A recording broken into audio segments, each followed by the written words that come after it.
जय हिंद, नमस्कार फ्रेंड्स। ज्योति क्लासेस में आप सभी का एक बार फिर से स्वागत है। फ्रेंड्स, जैसा कि आप सभी को पता है, हमारी जो होम साइंस की सीरीज चल रही है, क्लास 6 to 12 की जो हम बुक पढ़ रहे हैं, उसको हमने क्या किया, उसको हमने जारी रखा है, वो हमारा कंटिन्यू है। और उसमें अभी हमने स्टार्ट किया है क्या, हमारा क्लास 7th, और हमारा जो क्लास 6 की बुक थी उसको हमने कंप्लीट कर लिया। और क्लास 7th में भी हमने हमारा जो चैप्टर 14 था वहाँ तक कंप्लीट कर लिया है। आप सभी से रिक्वेस्ट है, अगर आप हमारे न्यू व्यूअर्स हैं और अभी तक आपने हमारे इन वीडियोस को नहीं देखा है तो प्लीज़ प्लेलिस्ट में जाइए। वहाँ पे आपको क्लास 6 के जितने चैप्टर हैं बहुत ही अच्छे से करवाए गए हैं। और क्लास 7th में भी हमने जितना चैप्टर जो है 14 जहाँ तक किया है वो भी आपको वहाँ पे मिल जाएगा। उसमें भी हर टॉपिक बहुत ही डिटेल में और बहुत ही अच्छे से कंप्लीट कराया गया है, जो कि आपको अच्छी लगेगी और हर एक कॉन्सेप्ट पॉइंट टू पॉइंट आपको समझ में आएगा। और हाँ, ये जो हमारा सीरीज चल रहा है, इसको करने का हमारा जो मेन टारगेट है, आप सभी को पता है कि हम एक बार अपना होम साइंस का सिलेबस कंप्लीट करें, यानी कि 6 to 12 की जो हमारी बुक है उसको पढ़ डालें। उसके बाद होम साइंस से रिलेटेड हमारा कोई भी एग्ज़ाम होता है, हम किसी भी एग्ज़ाम को क्रैक करने के लिए अपने आप को प्रिपेयर पाएँ। तो इसी सोच के साथ फ्रेंड्स, हमने जो ये सीरीज स्टार्ट की है और हमने इसको जारी रखा है। और आप सभी की हेल्प से हमारी सीरीज बहुत अच्छी चल रही है, जहाँ तक मुझे लग रहा है। और आप लोगों का साथ चाहिए, आप लोग भी हमारे साथ जुड़े हैं, जिससे कि हम सभी की क्या है, पढ़ाई कंटिन्यू हो रही है। और आपको जैसे मैंने बताया कि आज जो है हम करने वाले हमारा चैप्टर 14 का स्मरणीय तथ्य। उसके पहले हम जो क्या करेंगे, हमने प्रीवियस क्लास में क्या पढ़ा है उसका एक बार क्विक रिवीजन ले लेते हैं, क्योंकि आप सभी को पता है हम कोई भी न्यू टॉपिक जब स्टार्ट करते हैं उसके पहले हमने क्या पढ़ा है एक बार फटाफट उसको मोटा मोटा देख लेते हैं। जिससे क्या होता है कि हमने प्रीवियस में क्या पढ़ा है और अभी हम क्या पढ़ रहे हैं, दोनों के बीच में हम क्या कर सकते हैं, कनेक्शन बना सकते हैं। दोनों को हम कनेक्ट कर सकते हैं, जिससे कि हर एक पॉइंट हमें अच्छे से समझ में आता है। तो देखिए, प्रीवियस क्लास में हमने पढ़ा था कढ़ाई कला, इट मीन्स एम्ब्रॉयडरी, हमने इसके बारे में जाना था। फिर हमने कढ़ाई का अर्थ देखा था, कढ़ाई कला की उपयोगिता एवं महत्व पर प्रकाश डाला था, कितनी महत्व होती है देखा था हमने, पारिवारिक महत्व और आर्थिक महत्व के बारे में जाना था। कढ़ाई कला के लिए आवश्यक सामग्री, यानी कि हम जब कढ़ाई कला करें, कढ़ाई का आर्ट करें, एम्ब्रॉयडरी करें, तो हमारे पास कौन कौन सी जो है सामग्री है वो अवेलेबल होना चाहिए, उनके बारे में हमने जाना था। फिर हमने देखा था कढ़ाई के लिए आलेखन या नमूने का चयन करने के नियम, यानी कि जब भी आप कढ़ाई के लिए कोई आलेखन या नमूने का चयन कर रहे हैं, चुनाव कर रहे हैं, तो किन नियमों का हमें ध्यान रखना चाहिए, उनका पालन करना चाहिए, आप देख सकते हो। उनके बारे में भी मैंने बहुत डिटेल से जाना था। फिर हमने देखा था नमूना उतारते समय ध्यान देने योग्य बात।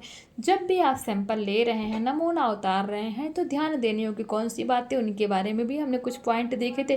फिर हमने देखा था नमूना उतारने की विधियाँ कौन कौन सी हैं, जिनमें हमने कुछ विधियाँ देखी थी। गेरू द्वारा नमूना बनाना, कांसे के बर्तन से रगड़कर नील द्वारा नमूना तैयार करना, कार्बन पेपर द्वारा कागज पर नमूना, इन सभी के बारे में हमने बहुत ही डिटेल में पढ़ा था।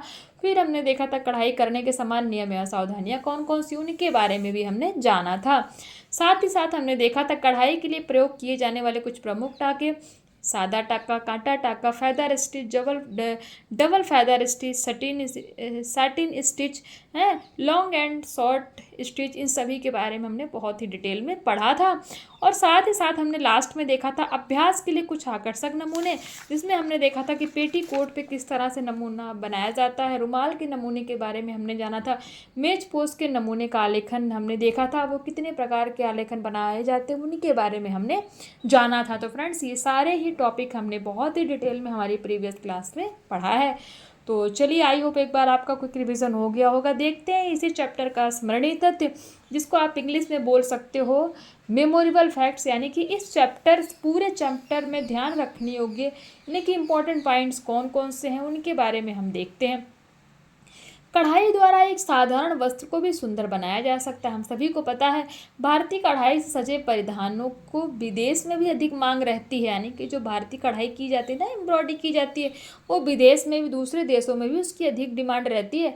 कढ़ाई एक क्या है, एक कला है। आपसे पूछ लिया गया कढ़ाई एक क्या है, तो कला है। कढ़ाई में निपुणता प्राप्त करके गृहिणी कढ़ाई कला को व्यवसाय के रूप में अपनाकर धन कमा सकती है। हमने पढ़ा था डिटेल में किस तरह धन कमा सकती है, उसको अपना बिजनेस बना सकती है। कार्बन पेपर नमूने को कपड़े के ऊपर उतारने में मदद करता है। कार्बन की ज़रूरत क्यों पड़ती है हमें कढ़ाई करते समय? जिससे कि हमारा जो सैंपल है उसको कपड़े को ऊपर उतारने में हमारी हेल्प होती है। कढ़ाई वाले धागे पक्के रंग के मजबूत होने चाहिए। धागों को काटने के लिए एक छोटी कैंची का प्रयोग किया जाता है। कढ़ाई करते समय सुई में छोटे धागे का प्रयोग करना चाहिए।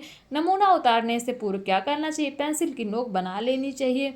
नमूना स्वयं बटर पेपर पर छेद करके बनाया जा सकता है। कढ़ाई के टांके ना तो अधिक कसे हुए हों और ना ही अधिक ढीले होने चाहिए। तो फ्रेंड्स, ये सारे टॉपिक हमने पढ़े थे, ये सारे पॉइंट्स हमने देखे थे और ये बहुत ही इम्पॉर्टेंट हैं जो कि आपको इस चैप्टर में ध्यान रखने योग्य बातें हैं। इसीलिए तो इसका नाम ही क्या, स्मरणीय तथ्य, मेमोरेबल फैक्ट्स, यानी कि आपकी मेमोरी में ये फीड हो जाए।